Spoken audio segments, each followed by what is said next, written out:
Hello, we've been looking at what the government's doing to try and speed up the heritage consents regime. And by heritage consents, I mean the sorts of things you need to get to change listed buildings and demolish buildings in conservation areas. So why is the government doing this? Well, it's basically all about the economy. The development industry has been complaining that the current system is simply too slow, too cumbersome and too costly. So like most of these things, the government's done some research, it's commissioned a report, and there are now a set of detailed measures to bring forward to reform the heritage consents regime. Looking at the statutory side, just a couple of areas I want to highlight there. Firstly, there's a system of class consents to be introduced, which is a bit like permitted development for listed buildings. And on the other hand, the government's looking at allowing a system where people can ask a local planning authority whether listed building consent is needed.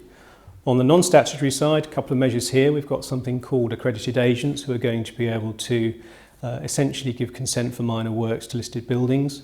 And there's also a proposal to reform the regime for buildings at risk and the enforcement powers that local planning authorities have to intervene in those situations. So if you've got a crumbling listed building, that's something you'll want to have a look at. So what kind of reaction have we had to these initiatives in the development industry? Basically falling into two camps.